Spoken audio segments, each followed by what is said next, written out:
So as Ken said, the title for this session is Improving Project Delivery Through Enhanced Delivery Strategies. And we're going to explore with three of the largest public transportation owners in the country how they select their different delivery strategies and why they do, and see if we can get some lessons learned on how they've been able to enhance the performance through selecting the proper delivery strategy, or where they are on that journey.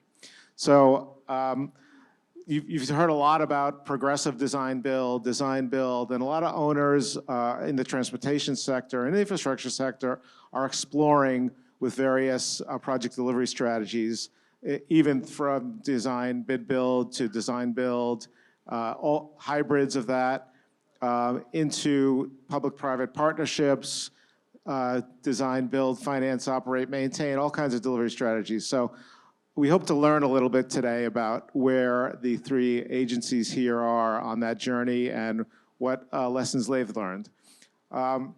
So just to introduce myself, I lead the U.S. infrastructure team at Turner & Townsend. For those of you who don't know Turner & Townsend, we're a project management, program management, and project controls firm based in the UK, but we've been in the US for 25 years, and we're working on some of the largest infrastructure projects in the US. So I appreciate your attention here today and your attendance.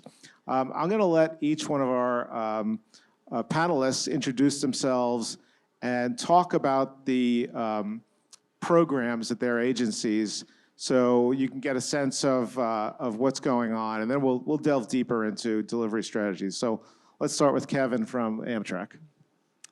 I guess, is it still morning? It's still morning. Morning, everyone. Kevin Phelps. I'm the Senior Director of Commercial and Delivery Strategy at Amtrak, so really excited to be part of this panel today. If you don't know about our capital program, so Amtrak historically, very operations, maintenance focused, did not have a ton of capital funding. That has changed with IIJA. As of right now, our overarching capital program is about $50 billion. $39 billion of that is focused on our infrastructure and facilities portfolio. We have another $11 billion in fleet acquisitions that we are actively underway with the new Acela, our Aero program, long distance fleet. To give a little bit of perspective of sort of where we were and where we're headed, before I joined a couple years ago, our capital program was hovering somewhere around $700 million to right around $1 billion a year.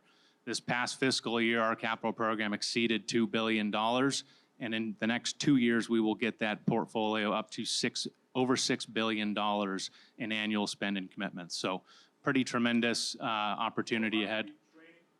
What? That's the hope, my friend. So it's quite an exciting time. It's a lot of change that's occurring in a short amount of time. We'll talk about it later in the session, but we're staffing up with a bunch of internal and external SMEs to really make this program successful. Dana? I'm Dana Hecht, Senior Vice President in Delivery in C&D. I just recently changed roles. I was the business unit lead for infrastructure, and that alone was a $10 billion capital program within C&D. And now I've moved directly from Mark Roche, who's the Deputy Chief Delivery Officer, and that's the group that's responsible for the project management and delivery of the program. So C&D actually was comprised to achieve exactly what we're here today to discuss, and best practices, sharing knowledges, increasing competencies. But the current capital program, which ends in 2024, 5-year capital program 2019, was the biggest and most ambitious for MTA, $55 billion. And that comprises of, you heard a lot today about Grand Central Madison, right? Your 2nd Avenue subway, so mega projects like that, Penn Access, all the way down to a business unit that is focused just on small business mentoring, meaning that up to $5 million, there's a portfolio of contractors that those pool of projects go out to with the hopes of allowing them to grow, to then move on beyond that portfolio, that size, if they'd like. And then, of course, we have a portfolio of state of good repair projects. Fan plants, wayside power, bridges, line structures. We have bridges and tunnels. So it comprises of Long Island Railroad, Metro North Railroad, New York City Transit, subways, buses, and Staten Island Rail. All the way, like I said, from small business mentoring to these huge mega projects and everything in between. So smart delivery and building competencies is very critical, especially to keep with our mantra of better, faster, cheaper. Thank you. Honored to be here on the panel with each one of you, and thank you for having me here. Vikram Dogra, I'm the Chief Fair Transformation Officer at the MBTA. I manage arguably the world's only fair systems P3. It's a $1 billion P3. Prior to that, I was the Deputy Chief of Capital Programs at the MBTA. So I have some dated information, so feel free to fact check what I share later. But honored to be here. We have, again, we are the oldest transit agency in the US. We have majority of our needs are state of good repair. We certainly have, we are an agency in transition right now. As many of you may know, we have a new General Manager, Phil Ng, who's from this region, from this market. So many of you probably know him well. So we're going through a huge sort of shift in how we do work, how we imagine infrastructure and transportation. But our historic approach has been, again, significant focus on state of good repair, a lot of accelerated construction type projects, but not as many as you would like or you would like to see given the type of work we do, right? A lot of it is, your typical track replacement. So there are certainly opportunities to do a lot more. But I think you will see a lot of sort of alignment on the panel in terms of, the type of needs, right? You're looking at essentially the Northeast corridor represented here, and just age of our systems.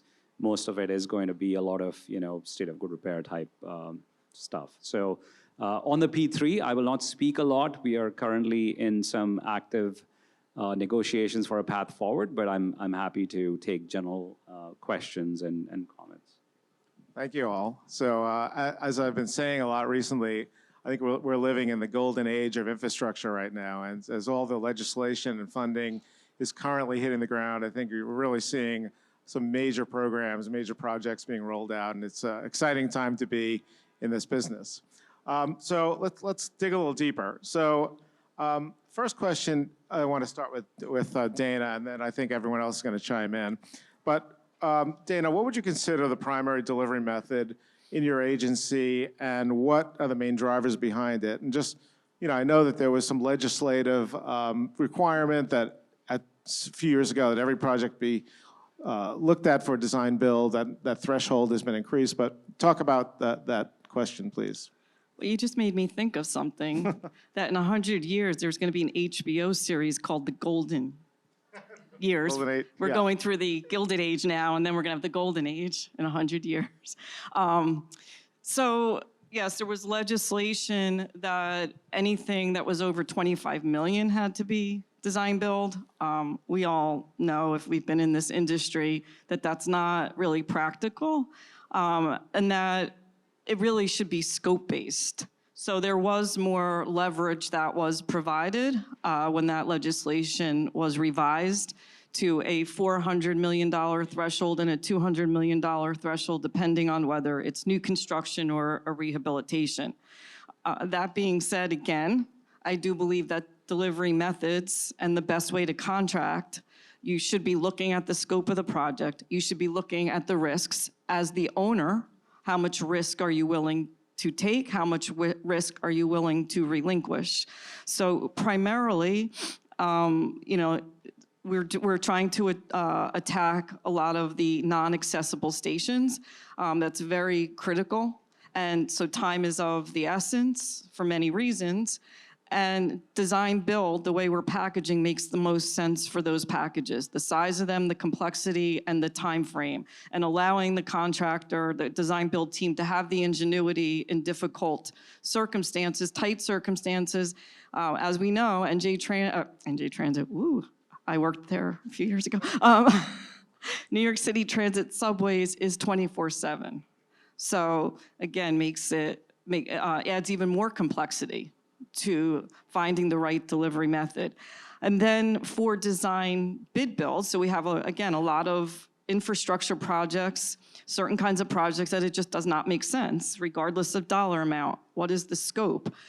What we are doing, just to try to get away from a pure low bid, we do A plus B. So if you're not familiar with A plus B, you have your cost component and you apply a value to a time component. So just for the sake of ease, if it's substantial completion, you figure out the dollar's worth for 1 day times how many days, and then you have a contractor that comes in and you're trying to incentivize reducing the time frame while being able to build it within the contractual requirements.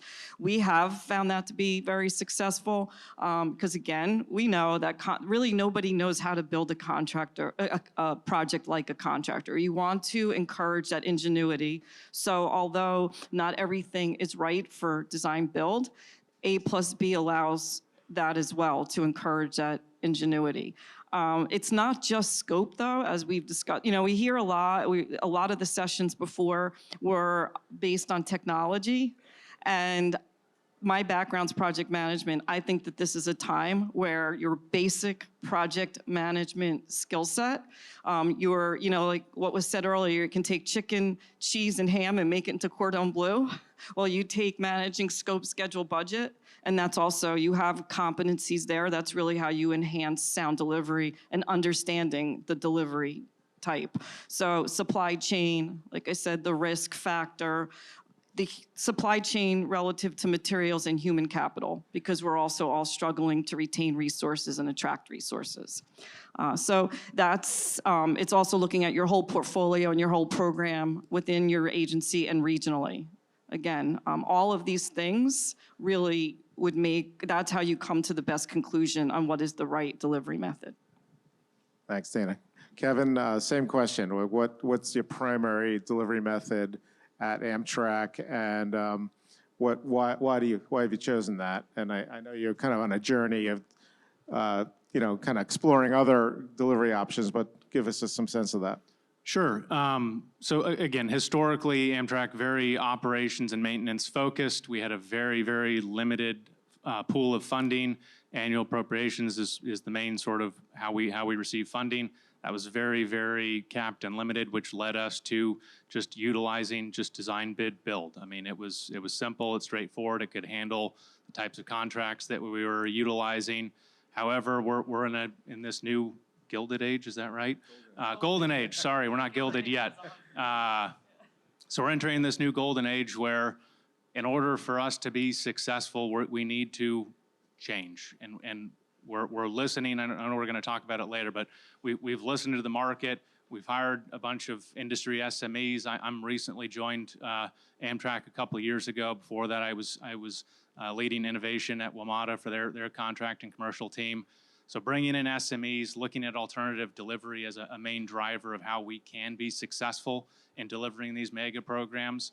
I mean, and just listening to industry as a whole. I mean, we just awarded our first CMAR Construction Manager at Risk contract with the Frederick Douglass Tunnel Package B, I think a month and a half ago. We have several other mega programs that are currently in active solicitation with Susquehanna River Bridge. That one's also going Construction Manager at Risk. Sawtooth bridges here locally will be delivered with CMAR. That solicitation is going to be hitting the street the next couple of weeks or days. And we're exploring progressive design build. We're trailing Dana and team there. Well, we'll catch up.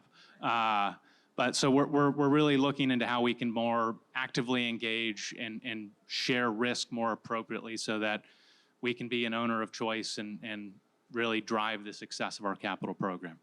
So it sounds like we're going to have this panel again next year, Ken, where we can explore the results of all these new delivery methods.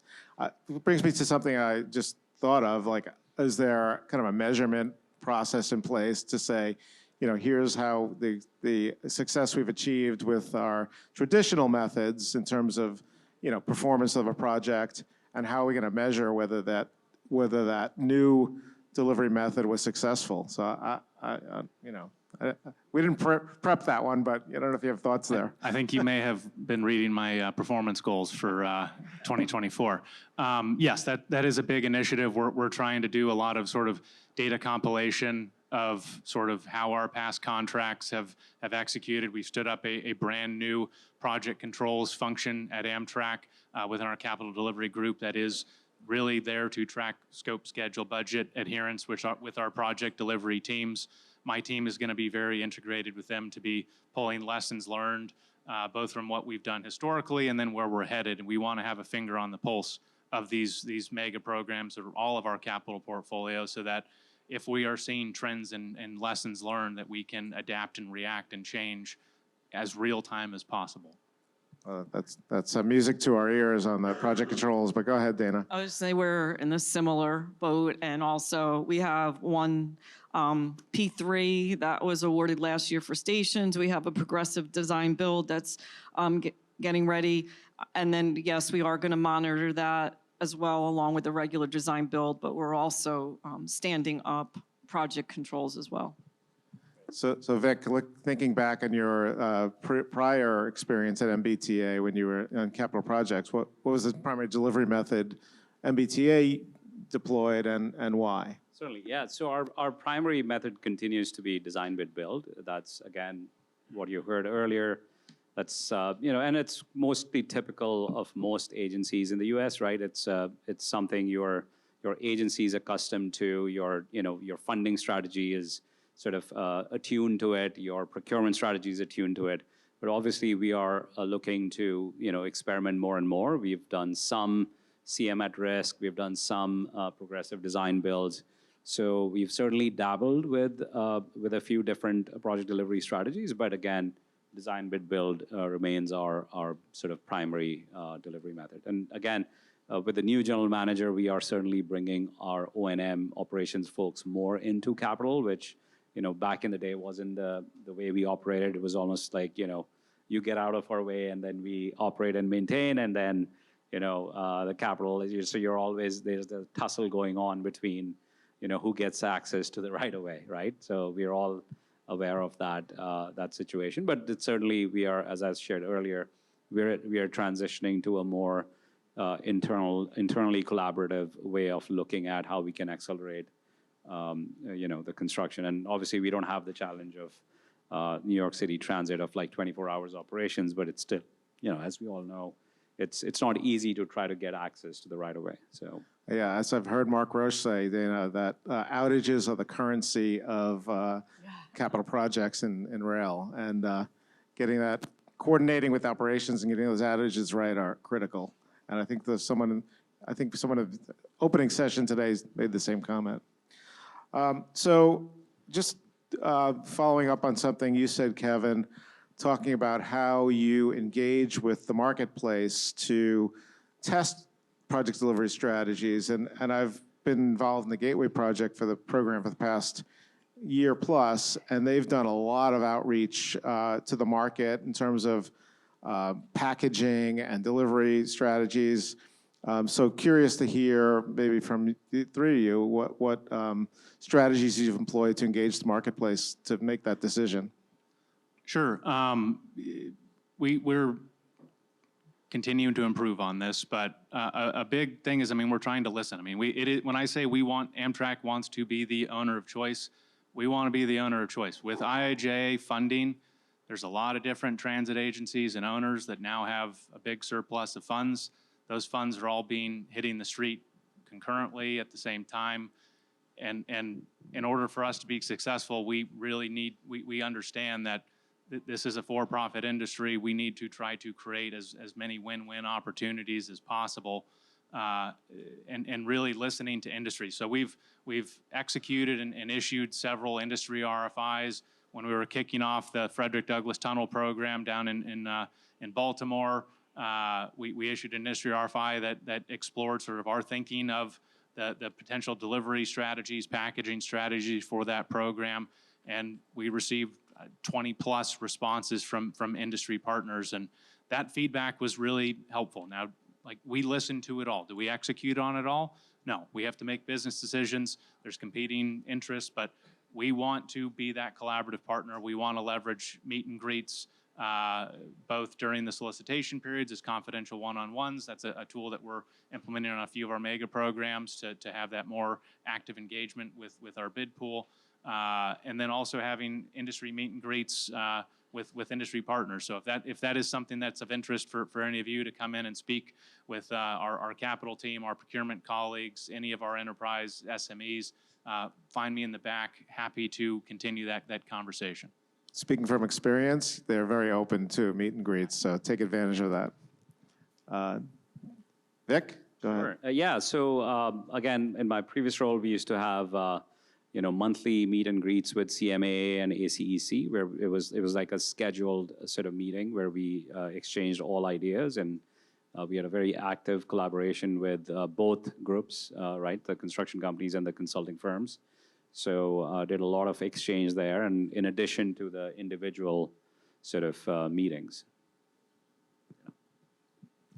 I'd say in the interest of time, I mean, yes, we do meet and greets. We work with ACEC, GCA. Actually even went to UTCA in New Jersey to present our capital program, just trying to expand our resource pool. And, just even coming to events like this to let you know what we're doing, what we have coming out. Again, we are all vying to be the agency of choice, always looking at how we do our procurement, looking how we do our evaluations. Again, also the meetings during the bid process are trying to do a better job of letting you know what's coming out so that we get your best teams. And also, as you know, a lot of you are part of our teams on the front end as well, which hopefully even getting that perspective as we're putting packages together will make us better on the back end. Thanks. So a couple of you mentioned building internal capabilities to manage not only what's on in the programs, but these alternative delivery methods. So, what have you done to build internally? I see Amtrak staffing up, tremendously, and you've talked about that a bit. Maybe Dana, what's the MTA doing about sort of building internal capabilities? So like I said, C&D, that premise alone of taking the capital groups from each operating agency and putting them under one umbrella, along with planning and development and procurement, that is about lessons learned and sharing of best practices. So that's something that happens across BUs, from PMs to PMs. There's a lot of cross-business unit forums, even at lower levels, that don't include the BU leads. So that's one thing. DBIA, we've had many sessions. They're virtual, but we had a lot of virtual sessions because, like, for example, my business unit, there was only a handful of design-build projects in the infrastructure business unit. Most were design, bid, build, but you still want to prepare people for the capabilities of design, build, because the right scope might come along and you want someone to at least have the foundation to understand. So project management trainings, we're looking at a strategic implementation plan that will lay out the trainings necessary to really understand what it means to truly have a baseline that you're managing that a schedule is not just a report. And I'm not talking about a construction schedule. I'm talking about your schedule from the onset. It's a tool. It's a tool that allows you to do what ifs. And those what ifs allow you to be much smarter with your risks and decision making. So we're doing trainings like that. And there is a distinction between a project manager and a resident engineer and a construction manager. So it's really the basics, along with then all the different procurement methods that we're trying, the cross-pollination of experiences, lessons learned, and again, resourcing, utilizing the non-MTA, our partners in the consulting industry and contracting industry. That's a large part of building up our capabilities. And those are different perspectives and experiences, and many of you have worked in other parts of the country or the world. So we're looking to expand that as well. I actually spent Thursday with counterparts from the UK. So that was very interesting. They were here to learn from us, but it's great to learn from them as well. So I think it's an evolution, and we're still figuring it out as well. But it's a constant. It's not going to stop. It's perfecting that.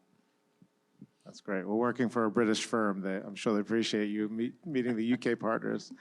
Vic, any strategies that the MBTA is deploying to build those internal capabilities? I don't have a lot to add from what Dana said. Obviously, these are all the strategies that we are deploying as well. We continue to learn from the different delivery methods that we've used. We continue to sort of try different things. We obviously, one of the big things that we want to always be ready for is some legislative sort of intervention to give us additional funding, and then what types of projects would we advance and what kind of project delivery methods would we be ready to launch. So those are some of the things that we have always strategized and been ready for, that if funding were to become available, what would we suddenly do? Right. So that sort of scenario playing allows us to then prepare better. Right. Kevin, as Amtrak builds its internal staff, any specific skill sets that the agency is looking for, or it's building, or a combination of a lot of things, probably? Yeah, I think it's a combination of a lot of things. This past year, we hired over 4,800 new employees to the organization. This year, we'll be hiring another 4,000 employees. So lots of opportunities at Amtrak across a multitude of functions, if anyone's looking. In addition to that, it's really just coming back to our core functions and areas of subject matter expertise to make these programs successful. Building out our project controls team, developing our scheduling, our cost control, our estimating, internal capabilities. We're creating a new contract and commercial center of excellence that is, its sole goal is to be a sort of functional hub for all of our capital project delivery teams to help support contract and commercial items as they come up, to be more prepared, to develop new training programs that can support this $50 billion capital program. My team with our commercial and our delivery strategy function, really on the front end, helping to engage with our project delivery teams, our grants and finance colleagues, our procurement colleagues to find new ways of innovating and contracting. That's really important, and I think it's also leveraging the industry as much as we can. We can't do this alone. I can't speak too much to it, but we have what we're calling a delivery partner solicitation for our Frederick Douglass Tunnel program. We're supporting Gateway with their solicitation of a delivery partner. A big part of that is also capacity building for our owner agencies and really leveraging the industry for those mega programs to be successful. Awesome, thank you. So we have it down to 30 seconds. Dana, any words of wisdom before we close? And by the way, I appreciate how quiet it's been this session. I don't know if maybe it's quieter up here than back there, but maybe this is, you guys are so intriguing. Hunger pangs, I guess. Well, like a true project manager, it's 12:19, so I can answer questions outside of here. I'm done. Got to stay on schedule. Great. So Ken, we're on schedule. Thank you all for your attention, and I'm sure the three folks will be happy to speak to you outside. Thank you.